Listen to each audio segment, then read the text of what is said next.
Helping people is what I'm all about. Just don't expect any good results. You got a steady back home? Because my exquisite derriere might make you say otherwise. Don't expect me to fight the power without creating a scene. Hello, and welcome back to the Real Housewives of River Heights. This is Jay Gregory here, and this is part 2 of Treasure in a Royal Tower. In this episode, spoiler warnings, not safe for work content. And we will be covering the rest of our gameplay environment designs and things like that, and we will have our Q&A with Elisa Chen, aka Julia, the creator of the remastered Treasure in a Royal Tower. So kick the kiddos out and let's get rolling. Alright, so then we can start moving on to environment, gameplay, puzzles, and music. We can start with our locations. So we're at Wickford Castle. Different places we can go are that front room, the lobby area, the hallways, your room, Hotchkiss's room, library, basement. So there's like a lot of places to go in this one. It's fairly large, even though you can't really leave. So that I thought was kind of cool. I feel like it's a bit more to explore. Oh yeah, than they the really previous took a big games. leap between Message in a Haunted Mansion and the Treasure in the Royal Tower. They got a big budget for this one. Not only had the castle, they had the exterior, which by the way, I want a secret garden like that one. Mommy, want a secret garden. So apparently, like when you compare this to the book, they're very spot on in comparison. Like the towers, like Nancy mentioning the one tower being different from the other is the same in the book. All the other towers are square. The royal one is circular. The outside's a light stone color. We see that when we go outside. The like the front room with the fireplace is something that is noted in the books a lot as a place where a lot of people like to hang out at the resort. So that's also the same. The only differences are like the hallways. It's wood paneling in the books where it's more stone. And then the dead ends are the same in the book as they are in the games, actually. Those are both similar, so it's not that nuts if it was in the book. Yeah, because I did think it was interesting how Nancy would point out the dead ends.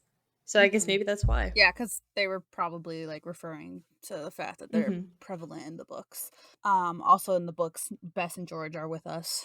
I wish. That'd be fun. I will say this, I love the location. I really love the location. It's very spacious. There's a lot to explore, but it makes it very frustrating to any. But it is what it is. It is what it is. But it's very spacious. Love the castle. Love the design. Love the exterior. Love the secret garden. Really, I have nothing bad to say about the location. To be honest. I find it same. interesting though that Nancy's key card is different from Hotch's key card. Like, who? Why? That's a continuity error upon the game makers. But other This is than that, 2001. I really love what they did with the castle and all of that. And I love the tower, the Queen's Tower. They actually did a good job integrating it to this American castle. Honestly though, I really love the location. Anybody else? Gonna say you guys probably know that I love the location too. Yeah. Yeah, it's so good. Like, especially for the time. I mean, it feels so expansive. And I mean, when you look at things closely, it's like, okay, you can tell they reused this pillar that was upstairs and put it downstairs and retextured it and all that, but it's like you don't even notice, honestly. But yeah, like the architecture of some of the early games especially is just like so cool.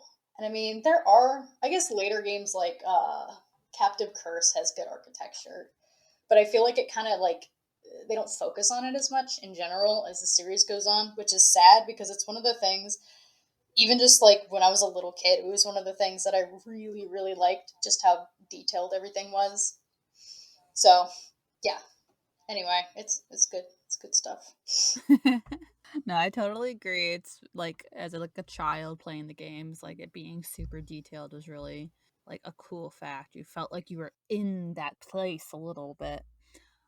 Especially my history nerd isms. So I definitely enjoyed it. Anything about gameplay or puzzles? I do have a fun fact about the gameplay, which is that this is something I learned recently actually while doing my notes for the game. On the phone, you could enter the names of people that were prominent on the Her Interactive forums back when this game was released, and you would get Easter egg sounds. So there were a few, I think they did like 3 or 4 usernames of people who were like prominent on the Her Interactive boards, and you could spell out their usernames with the phone and it would unlock like a special sound tied to their username, which is I never knew about this, but I found that out today. Oh my gosh. That's wow. Yeah, that's Yeah. crazy. Adorable.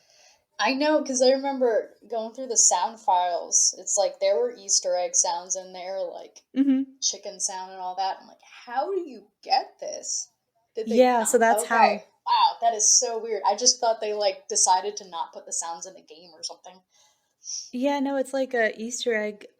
If you had spelled out, I forget the usernames specifically what they were, but the sounds are tied to the username. So someone's username had like cat in it, so they put a cat sound. How are you supposed to know to do this though? I think if you were that person, like it was supposed to be. I mean, I guess like back when this game came out, the Her Interactive boards were a big thing. They're pretty dead now, but I assume that like it was like a pretty active community at the time. Oh yeah, Probably. It that's was what I was 2001. thinking. That's what I was thinking. Damn, I didn't know about that. That's good to know. Yeah. Honestly though, I think we already touched a bit about the gameplay, how it was we started with chores, which really Yeah. was a minus. But a good bunch. It went more interesting where it after the chores, then we had to use our brain to figure out what everything means, from decoding those symbols in the stained glass to the library puzzles, which is pretty easy. It's pretty easy. Or that puzzle in the tower where you had to move these squares, these animal squares. That one, they reused it, but it was really good. Yeah, the jigsaw. The jigsaw puzzle. And the jigsaw puzzle. They no, not the jigsaw. I was thinking about the one. It was also an old clock. Oh, where you slide was also the an old tokens? Yeah. Yeah, slider. that was good. Like I think that this is where they found out a lot of puzzles that they reused in that game, but it was pretty good. They had a fair number of puzzles other than chores, so I would say it was pretty well balanced, even though the chores were really annoying. Like the fact that Dexter made us all do this and we couldn't tell him to fuck off. There is one puzzle I want to complain about. I don't even know if it constitutes as a puzzle, but the door. The door to get into the tower area, every time you go to it, it's a different combination. Yeah. It is one that is reused a lot. And oh, I forgot to mention the deaths in this game. Pretty hilarious. I want to give a shout out to when Nancy is on the top of the elevator and she tries to jump on that ladder, but she couldn't. So Lonnie makes that sound like ah. It's pretty funny. That's a good but one. But the best of the best, the Nancy getting squished by the elevator. And there was the caption said SPLT splat. It was it was pretty funny, and the sound, it's the sound that makes it like wow, it is troubling because when Nancy fell to her death, they didn't even make a sound. They didn't even show that. They didn't even give us a sound of her no thud or anything. But this one, they did put a sound. It sounded like this. Or no, that wasn't good. Oh, okay, let me do this again. That wasn't any better. Okay, well, do it if you are so good at it. Make your best splat She died farting sounds. to death.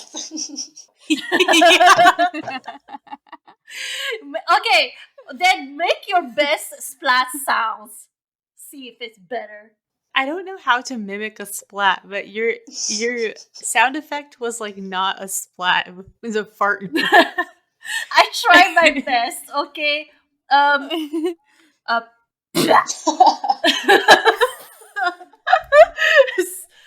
Splat.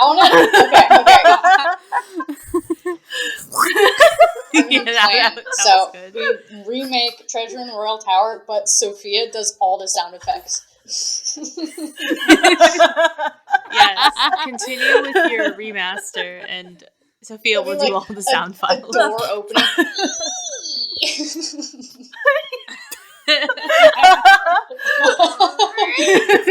Or it'll just be. Don't tempt me. Every audio file must be a different fart noise. Them walking is just. Oh my gosh. Oh, hold on, Elise. For your remastered, use me as your sound person. So many possibilities. Oh my gosh. Okay, hold on.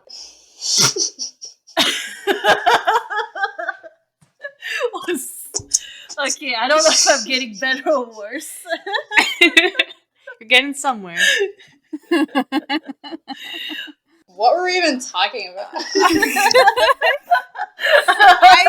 talking about puzzles. I was gonna lead into the library alarm, but then that happened.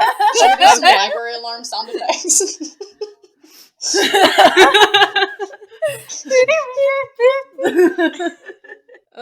I was just gonna say how stress-inducing it was. It is not as stressful as that elevator coming towards us. True. All right. The running gag the rest of the recording. I remember when I first played this game, how stressed I was. I was like, oh my gosh, what do I do? What do I do? What do I do? And then I would just freeze until Dexter would find me. Same though. Yeah, that was very stress inducing. Like the music, like the getting about to get caught music, it's just like on top of the alarm going off. Yeah. You're just like, I'm going to sue you for stress inducing anxiety. Also, like if you get caught by Dexter in the library, Ned on the phone would be like, "This doesn't sound like you. Usually you're so good at hiding." I'm like, "What you doing then, bitch?" He does call us out for not hiding, and I'm just like, bitch, where? Yeah. I got frozen, okay? It's the freaking stress, okay? Yeah. Also, like, the weird thing about that is, if Dexter catches you, he accuses you of being the one who trashed the library, but I'm pretty sure the library was trashed before Nancy got there. Mm-hmm. Yeah, that's like, what the heck? Yeah, so it was like that. I don't know, maybe if it was like in the book, Nancy was there when the library got trashed, but yes, I think so. Maybe that's it's why. like right when she shows up. Yeah, maybe that's why. Because in the game, the Dexter tells you that the library is closed like after you get there. So I don't think that Nancy was around when it got trashed. Unless his theory is that you vandalized it and then came posing as a guest to stay in it. Nancy walked in, vandalized the library, and then checked in. I think the scariest thing about being caught at that moment, it's like not scary until you've been caught one time and then you know what's going to happen. And it's terrifying because it's like, you know you're gonna like, whatever, turn around or something. And then there's going to be a half second where there's no one on the screen because he hasn't loaded in yet. And then he just like pops on the screen so fast. It's like, oh, I'm going to poop myself. Oh my gosh. All right, the music. I just want to say that every time we did something right, it would cheer us on with a little jingle. And I appreciate that. It's the moral support we all need. And then we also had another game where the music changed room to room. I feel like our bedroom had one room or one room. Our bedroom had one set music compared to the hallway. I'm gonna be honest, I really didn't notice the music when I was playing the game. I feel like it just goes into the background, so I never was paying attention to it. You're saying you didn't notice when you completed something that there would be a new jingle that would play? No. It was only when we found the medallions. So No, it was also later on. Oh, okay. It was every puzzle for the most part. So I know someone. I know an acquaintance who hates Treasure in the Royal Tower, but like really hate, as in she needs to be absolutely drunk to play this game. Yeah, I'm gonna go cry in the where do corner. you find a psycho like this? I wasn't going Okay, that and far. yeah, where do you find an unfortunate person like this? Yeah. The interesting thing is that yes, she hates Treasure in the Royal Tower, but she loves Shattered Medallion. Yeah. Yes, I retract the edit. Yeah, that you no, I'm requested. going back. So, she said that when I asked her why she didn't like Treasure in the Royal Tower, the first thing that she mentioned was the music. She hated the music in this game. Not sure why. It's like classic Nancy Drew music. Like it's very similar to like Message. Okay. I probably should have asked her to join us.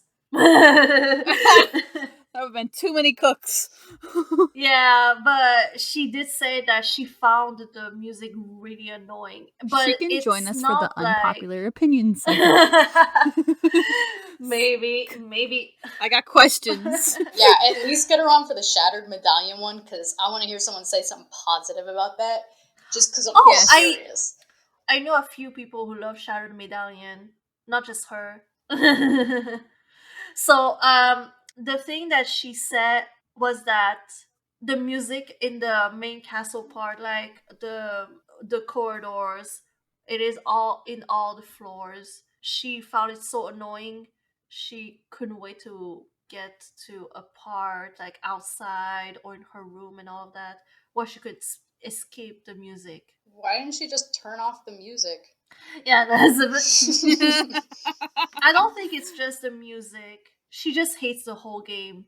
I'm not sure exactly why. She never really got into details as to why, but music was the first thing she mentioned. But yeah, I never really pried, really. But yeah, there are some people who absolutely hate the Treasure in the Royal Tower, interestingly enough. Okay, I'm trying to find the right words. Treasure in the Royal Tower is definitely Overrated? Overrated. It's not bad, but I think that people praise it way more than it should. I agree, actually. Yeah, I agree. It's not my favorite game. Yeah. It's not on my list of top 5 or 10 games even. I'ma just leave. But it's still Oh a my God. classic, so it kind of doesn't matter. I wouldn't say top 5 for me, but like it's up there.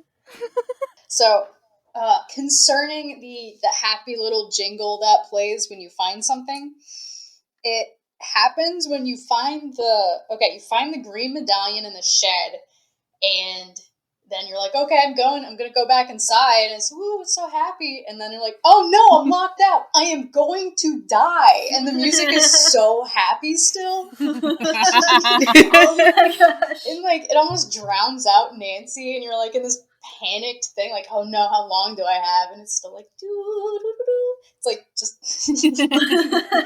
it's really weird. It's the best.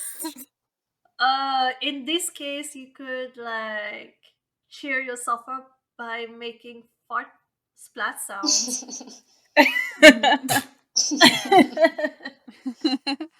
All right. I guess we'll just move on to our overall final impressions and ratings. Who would like to go first this time? We'll let our new guests go first. So, overall, it's not my top game, but it's definitely one that I think a lot of people, and myself included, have really fond memories of. And going back and playing it, it's like it still holds up pretty well. Like, it was still fun. Like, it still had a good plot after you got past the chores, had a great environment, and I mean, I thought the music was pretty good. So it was still like it was short, definitely like almost surprisingly short going back to play it. I remember this game being like 20 hours of gameplay, and then I can finish it in 3 hours now. But still, I mean, that's what a lot of the early games were. So that's fine, honestly. And overall, I mean, I would say it's definitely a classic. It's not the best Nancy Drew game, but it holds a special place in our hearts. All right, and what would you rate it? Um, out of 10, I would go 7 out of 10. Respectful. I think that I agree with Elise, definitely. This game is a classic, but it's not one of my personal favorites. It's not a game that would stand out to me on if I were to make a list of the games that I really enjoy, but I think that it was a definite step up from some of its predecessors. You know, the environment's a lot better. I think it has a good story. So I guess I would rank it, I'll say 6 out of 10 because I think it's better than some of the other games, which I've given a 5. So, Well, but it's so you not gave one of my favorites. you gave Message in a Haunted Mansion 7 out of 10. I gave it a 7. Yeah. You gave it a 7. Okay, I'll still keep my 6 because I really like Message in a Haunted Mansion. That's one of my favorite games. So yeah, I'll still stand by my 6. Okay, so personally, I will say that okay, so my overall thoughts about this game is that I do love this game. I do think it is a classic in the Nancy Drew series. It is not my renaissance.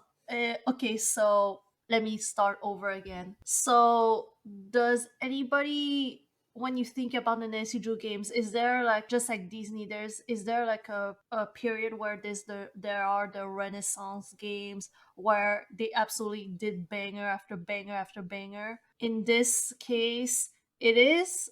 I would consider it a banger, but it is not hitting as hard as the games in my Renaissance period, if that makes any sense. If I were to think about the good Nancy Drew games that I would recommend, the game wouldn't be there. It is a classic. It is a classic.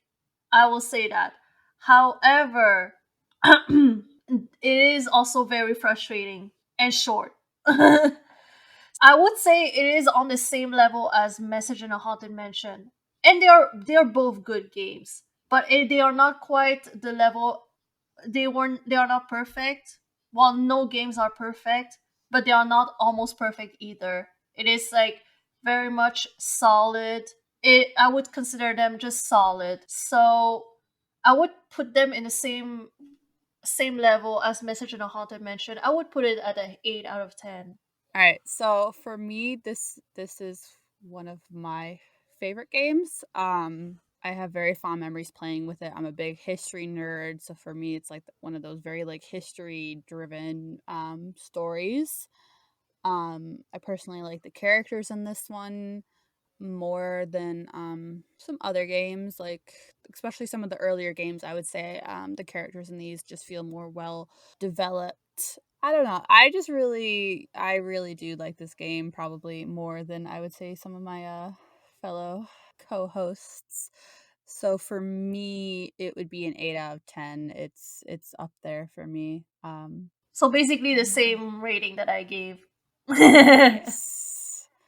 But I probably like it a lot more than you do. Yeah, I am very generous. But I like the characters and the plot is the main selling point of this game more than the gameplay. Yeah, I feel like this is very like typical like Nancy's in a place, she has to do some stuff, she has to do chores, like it's very like we're getting our feel for what she does, which is why I like really like it. It's like it stands out as like this is Nancy, this is kind of like the algorithm for her games even though it is very short. I'd say it's the first one that has like a really good environment too. Yeah. It's very like it's getting there. We're getting there to the pièce de résistance of the games. Cuz there's when you mention like your like Renaissance period, I can think of mine and I think that'd be a really fascinating episode to do actually. Oh yeah. So write it down. Write it down right now. All right. So, with that being said, those are our ratings. So, our special guest here with us today is a very special person because they are known for doing an amazing job remastering this game. So, if you want to go ahead and talk about what it is that you did, your process for going about editing it, why you decided to remaster it. So my actual real name is Julia Holdnack, and yeah, I did the remaster. It was fun. I'm glad that it got such good reception. That was like, even now I feel like a little emotional about it because like it's like, oh, it was such a special thing, and it's like to share with people that also really care about it is really cool. And yeah, so I guess starting at the kind of beginning, man, I could talk about this for like 3 hours, so you're gonna have to cut me off at some point. You're gonna have to say no. You're gonna have to put your foot down. You want a timestamp? I guess if I start rambling, like somebody say something and I can like change topics at least. So starting back, I think it was like early 2019 was when I really started the project. And I was like, oh, cool, Unreal Engine. I should learn more about this because it's like Unity for those who don't know much about game development. It's just a game development tool, but it's Unity, but has much better 3D visualization capabilities. So I wanted to get into that a little bit because I've done a lot of like art, static art, but I didn't get much into the actual side of game development, at least myself. I mean, I do art for games, but yeah, didn't do any coding, basically, and I wanted to learn some of that. So I was like, okay, what would be a cool thing? And it's like, okay, let's just like do a Nancy Drew game, you know? So because I had done a couple static renders in 3D of some scenes in some Nancy Drew games. Like I did one for Deception Island. I did Hot Kettle Cafe, and that was a lot of fun. And then I did one for Treasure in the Royal Tower. So I had some of those assets made already in 3D, and yeah, so I was like, okay, we'll plop those in the Unreal, see what that looks like. And I'm still waiting for you to do Well World, by the way. When is this coming out? honestly, if I had to do another, like if I got to pick another remaster to do, it's between Deception Island and Ghost Dogs. Ooh, I would love to see I Ghost know. Dogs. That's my personal favorite game. Well World. Well, I was like, okay, what's a really iconic game that has a pretty environment? Also, I'm a sucker for some stained glass, so that was kind of the selling point. Right. And like Unreal's big shtick is having really good lighting, so I was like, oh, there's so much you can do with that. Like you can take it. Okay, I guess Royal Tower specifically, it has such good atmosphere. Like all the games have good environments mostly, but like this one has atmosphere. So you can really play it up and got the dust particles in the air and the light shafts coming in. And yeah, there's a lot you can do to make it feel pretty. So I started with just one hallway, and then I put it in Unreal, and I was like, this is so cool. I can kind of like walk around in here. This is like a dream come true. I've always wanted to walk around in 3D in a Nancy Drew game. So then it just horribly escalated. It got out of control. I just kept adding things. And originally it was going to be just the upstairs hallways, and that was it. And not including Nancy's room. You couldn't even go that far, and that was going to be the whole scope of the project. But yeah, as you can see, that didn't really go as planned. I can see that you implemented some the inventory. You can use the key card on the door to make it open. Using objects from your inventory. Do you believe in your capacity you could make puzzles? I think when I added the inventory, it was kind of a challenge. I was like, I want to see if I can do this. And I mean, at least in that situation, it helped a lot because it's kind of general enough that there are tutorials out there. But a lot of the little functionality things were things that it's like, I wonder if I can do this. And then if I can't do it, then I'll just leave it, like whatever. So I feel like with enough struggling and throwing things, I probably could do puzzles. At least like simpler puzzles. Like I'm thinking along the lines of definitely something like the chain puzzle in the basement or in the secret passage where and then it turns the bridge. Like that's pretty simple. But then when you go into like the sliding token animal puzzle in the next room, I think that would be a bit more complex. But yeah, it's all like such a big learning process that. Okay, well, us programmers were not out of a job yet. Yeah, I know. Like, it would be, let's just say it'd be a much better use of everyone's time if like a real programmer did it. But if for some reason that couldn't happen, I think I could scrape something together. Okay, so you chose Treasure in the Royal Tower based on the fact that you love the location and the stained glass and the environment, the atmosphere. Yeah, and then also just that it was one of the classics. Like, I wanted to do one that was sufficiently old so that in comparison, a remastered one would be like, whoa, Yeah. cool. Yeah. I definitely want to say you did an awesome job as someone who, like, I literally went to school to do that stuff. So when I saw it, I got so excited. I was like, this is amazing. Cause like I'm a digital artist. So like I studied 3D modeling and like all that fun stuff. That's So so when I saw it, cool. I'm like, oh yes, I love this. Cause like that's what I did.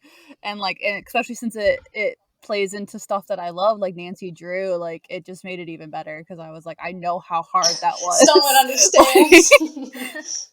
Like especially just like not even just like doing it, but like uploading it and rendering it takes hours of just Oh man, patience. it was so stressful at the end when it was like pretty much ready to go, but then I had to compile it and like actually have it work as its own freestanding application. I was like so stressed out, and then I got all these error messages and it wasn't exporting. I was like, no. But then it ended up being like some dumb thing I had to update on the computer, and then it fixed everything. Yeah, I'm currently working on getting a new computer build so that way I can eventually get back into doing things with 3D modeling. Right now my computer, it can video game, but it can't 3D model. That's fair. So it just, when I saw that, I was like, I want to do that. Oh man, we should collaborate. I've never done a video game though. I've only done like. I mean, honestly, the 3D was like 90% of the work. Even considering I didn't know anything about how to use Unreal or their coding system or anything, it was still. And I'm fairly fast at this point at 3D, and it still took so long. It really makes you appreciate how much effort they put into making these games. I mean, I know they had multiple artists and stuff, but still, like... Think about what they were working with back then. They didn't have Unreal Engine. They didn't have the programs I used in college. Like, Like I just thinking about it, I cringe because I'm just like they had to make those objects. And then on top of that, they pump these things out like 2 a year. Like that is insane. So props to them. Yeah. So, do you intend on making the rest of the game, the rest of the locations at least, or are you moving on to something else? It's so hard because there are so many different things I'm doing. It's like I I really want to work on it some more, especially after replaying the original again and like looking at the library and the secret garden and the shed and the elevator shaft and the Snow would be fun to pretty make. cool. It would be also Yeah, pain in your butt. I'm just saying we could do like footprints in the snow, but that would probably be the worst. It's so hard to do, I'm sure, like for no reason. And then yeah, there's a lot that could be done fairly easily at this point because the assets are already made, and with the reusing of assets, it's not insane. Like basically, so I had a really hard time figuring out the like 3D geometry of the ceiling in the upstairs hallways. I don't know. I couldn't like I believe make that. heads or tails of what kind of shape they actually had. I kind of thought they had like an outline, kind of like around the arches, but it's like, oh man, I just kind of had to guess at one point. And then I went downstairs in the game, and they reused that same ceiling in the basement, but it's way lower down, so you can see it really well. So that was great because then I could figure out what was going on. But then along that same note, it's like, yeah, I mean, I wouldn't have to remodel the entire ceiling because I could just copy and paste it for a whole corridor. And I think even some of the columns down there, same thing, like same column, just different texture. And like the hallways wouldn't be hard to add. It's more when you get into like the really unique areas. So anyway, I don't know. I'd like to get back to it. I think it'd be really fun, but time, you know. I will be very honest though. I was surprised that Her Interactive didn't contact you even after all of this publicity that your remastered got. I mean, Argo Farm covered it, Nance ND walkthroughs covered it, Nina Struggles covered it, all these big YouTubers talked about it, everybody was talking about it, which by the way, I'm pretty sure you knew how this would blow up. Like you're being just okay. all over it. I just didn't know that there were like this many Nancy Drew fans still. Just the quantity of people is like, wow, that's really cool. We're just really quiet. Yeah, Apparently. no, that's fair because I would be like, I'd be quiet until someone remastered a game. Yeah, so I was really surprised that you didn't hear a single peep from that company.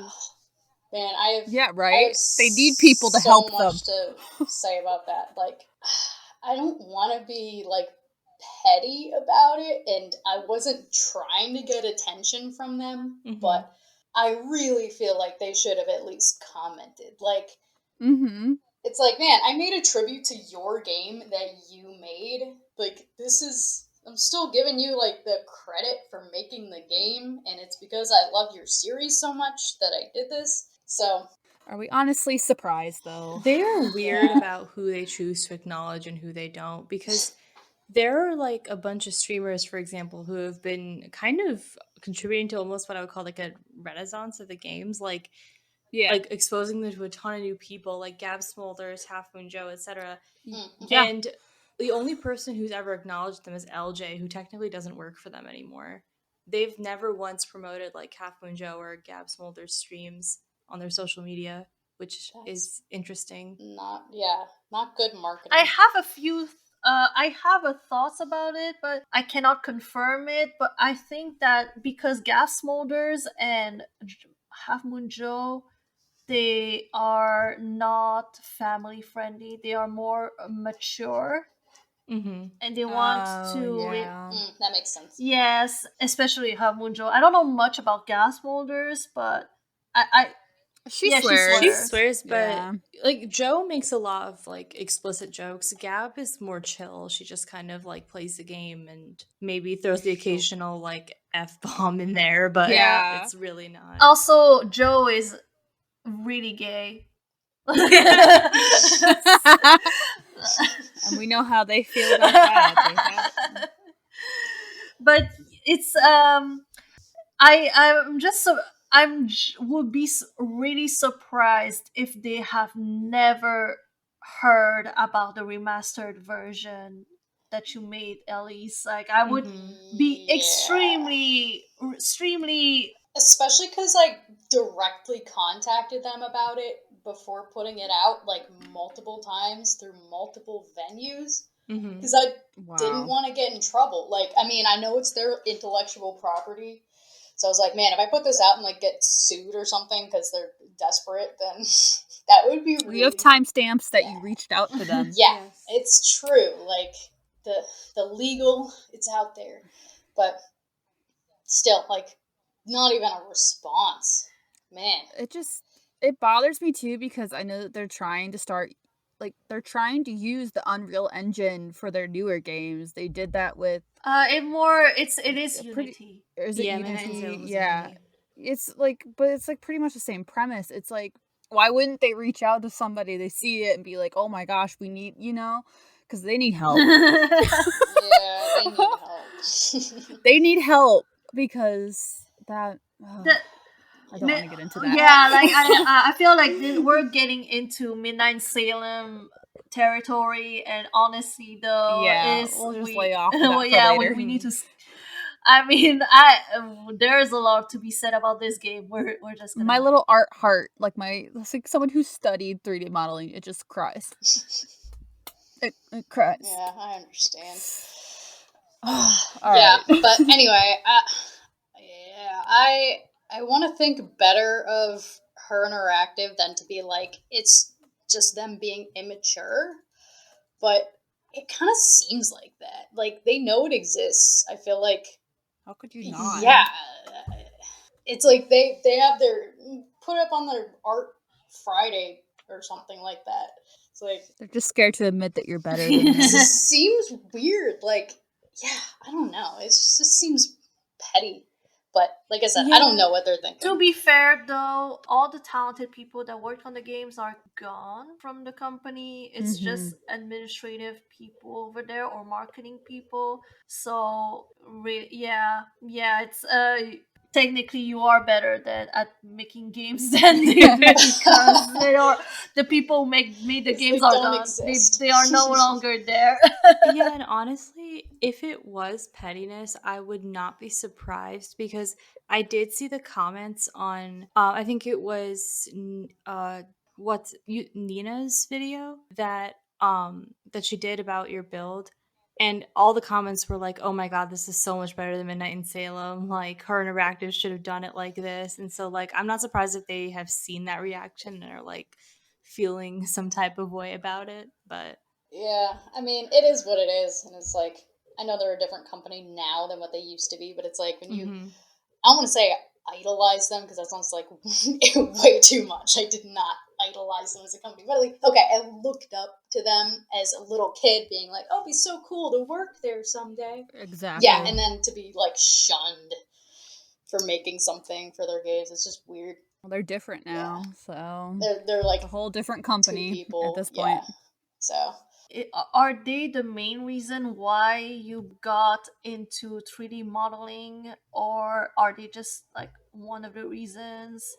I would say probably the main influence, because I mean, I played a lot of other video games as a little kid, but what stuck with me was being really into super intricate 3D locations. And that really, like, the only games I played like that were Nancy Drew, so it probably was that influence. For what you did for the remastered version, if you were to compile, to put all the hours together, how long would you say it took you to make that?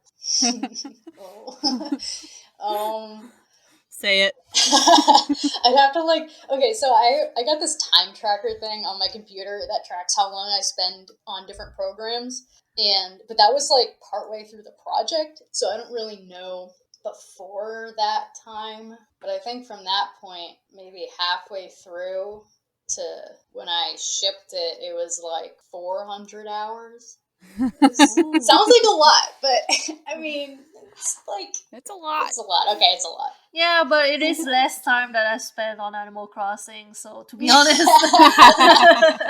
Okay, so if Her Interactive were to ask you to come and work for them today, would you say yes or no? That's a really good question. I've very good. thought about this before, and I still don't know. On one hand, it's wow, that was my dream job when I was a kid.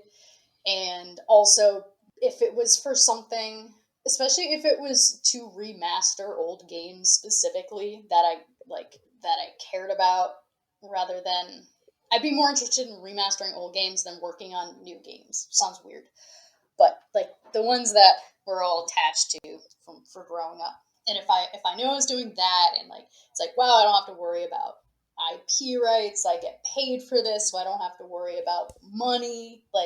All that is really cool. But then on the other hand, it's Her Interactive, and yeah, it's so messy right now, and I have other things I'm working on, so it's I'd have to give that up, and then do you want to work for a video game company, or do you want to stay free and just be on contracts?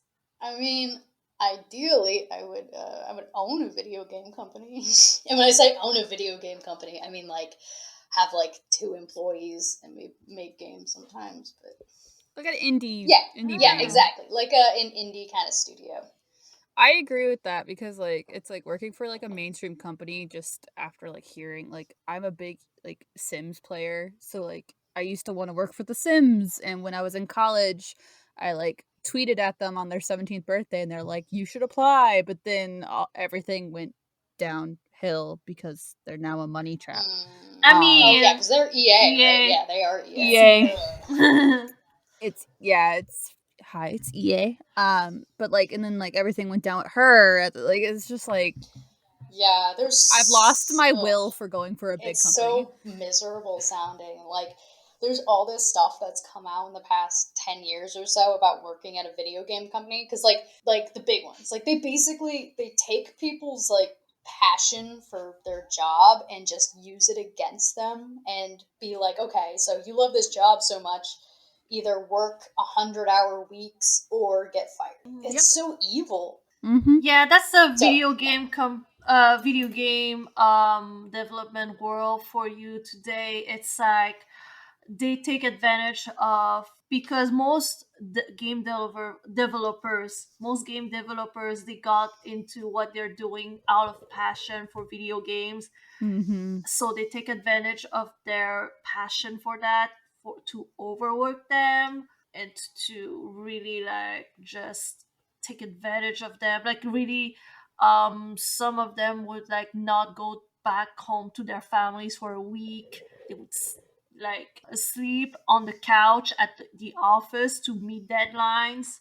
The crunching, oh my gosh, the crunching is just insane. I heard. Not I don't really work for video game companies, but I've only heard that the culture there is just not great.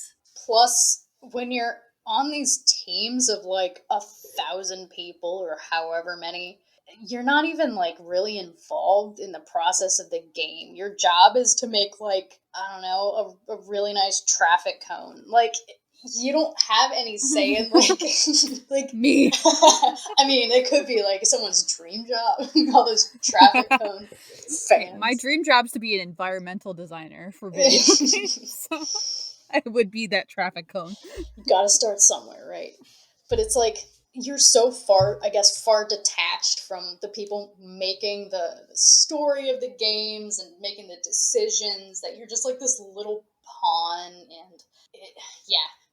everything about it kind of sounds miserable. So let's talk about your indie company. You started a company, right? Well, like, not legally, but I'm getting there. I just hope no one, like, comes in and takes the name, because I like the name. Copyright it. Don't say it. No, I won't. It'll get copyrighted Yeah, immediately. I don't want anyone to hear it, so don't Or steal it. trademarked, whichever it is. But yeah, I am in the process of making my my little company. What kind of games do you want to make? So yeah, I mean, it's definitely story based. Well, yeah, I would say that's the general idea. Is just okay. I mean, basically Nancy Drew kind of games. So I'm not even being creative here anymore. But I like point and click. I think it has a place, but I also, now that I worked on this other project where the 3D, I felt like it worked pretty well. It's hard to go back to point and click. So yeah, it's one of those things that's kind of tricky because I know a lot of people can't play like full 3D games because they get too motion sick.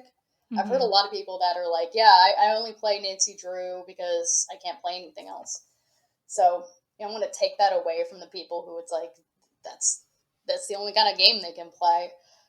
But at the same time, you also want to modernize it a little bit, and it also makes it a lot easier because, I mean, I could go into the process for making a pre-rendered point-and-click game versus a 3D real-time game, and I'm going to say real-time is a lot easier. Yeah, I think I know what you mean. The motion sickness. Other than Nancy Drew games, are there any types of other games that interest you that you want to make? Let's see. I don't know why I'm so paranoid about like people stealing my stuff. 'Cause, like, who is gonna ever listen, care? But one thing I had was the idea of, I call it an endless talker. Okay, so the premise would be you are a therapist and you have a patient, and then I wanted to simulate the idea of feeling like you can have a really realistic conversation with all these different options, and you can control the conversation. Like, the whole game is basically a dialogue tree, a really big dialogue tree.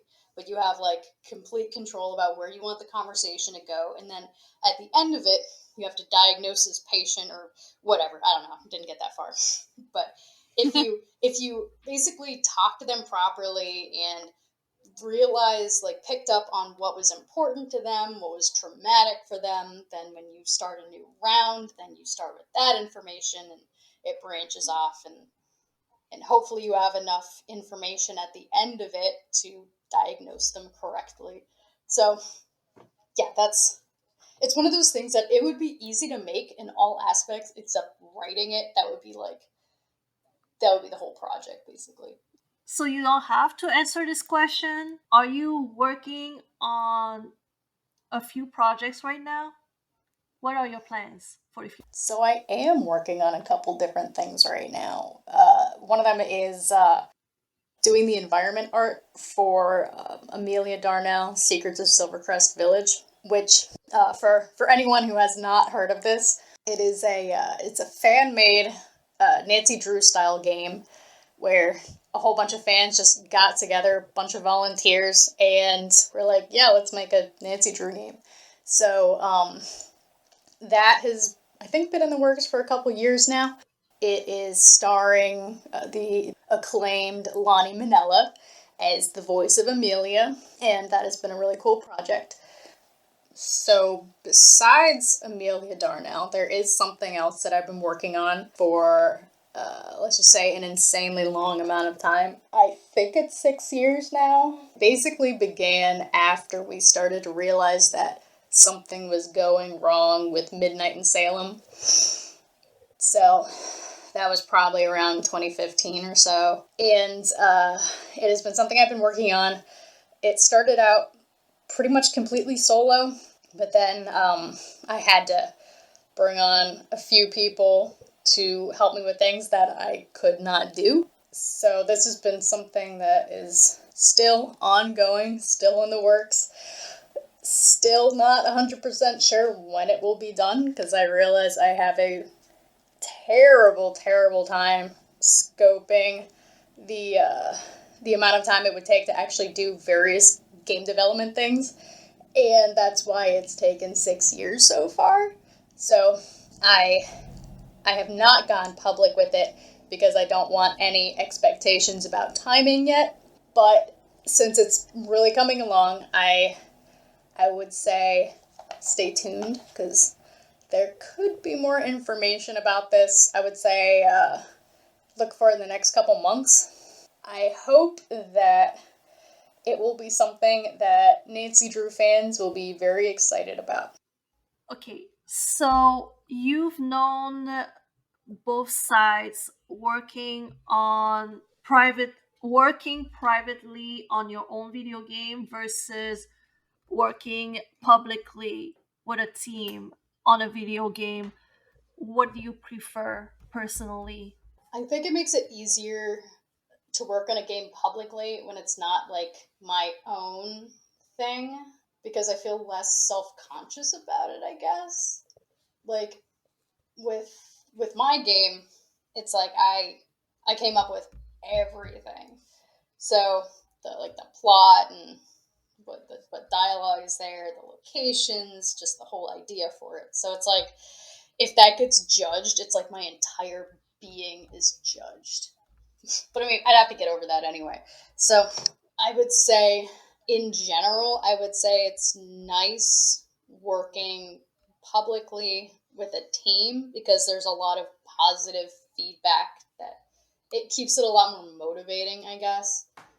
Like working on, before I met Sophia and the whole Amelia Darnell crew, there really wasn't anyone else to like confide in about the project, because I mean, it was only like people that I knew about it, but it's like if you're not a game developer, then you can't really just talk about this kind of stuff and expect people to care. So it's like, it's definitely nice having people who understand and are supportive and can give feedback and all that. Like that helps a ton, definitely. Finally, what I want to ask you, what is your ultimate favorite Nancy Drew game? Ultimate favorite. That would be the final scene. So maybe I'm biased because it was my first game, but like, I don't know, going back and playing it, like I still really like this game. I think it's, you know what, there are no chores. I don't think there's a single chore. So 10 out of 10. I just want to give a quick special shout out to our special guest for joining us today. Thank you so much for joining us. Thank you for having me. It was really fun. It was. Thank you so much for joining us. And then I also want to thank everyone for listening today. Thank you. You can find The Real Housewives of River Heights on any podcast streaming service such as Apple Podcasts and Spotify. Feel free to follow us on all of our social medias. Links will be in the bio. And thank you again, and goodbye. Bye, everyone.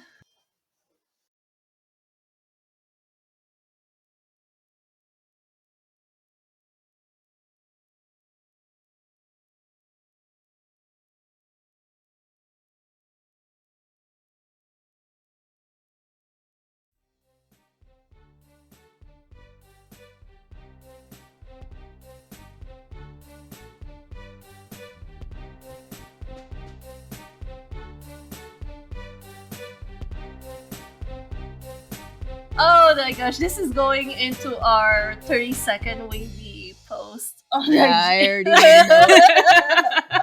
It's happening. Just a compilation of Sophia's various sound effects. Oh, no, I'm not going to edit everything. I get a compilation just... Yeah. I mean, I could do it. I mean, I'm doing my best, but I guess I don't know how a splash sound should sound like. That was pretty good. That was the best so far. Yeah, that one was pretty good. I'm just like...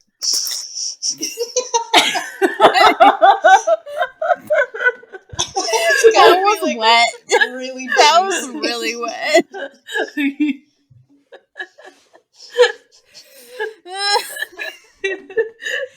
Alright. Welcome to our fart compilation. I'm gonna have to put a lot of these as the bloopers too.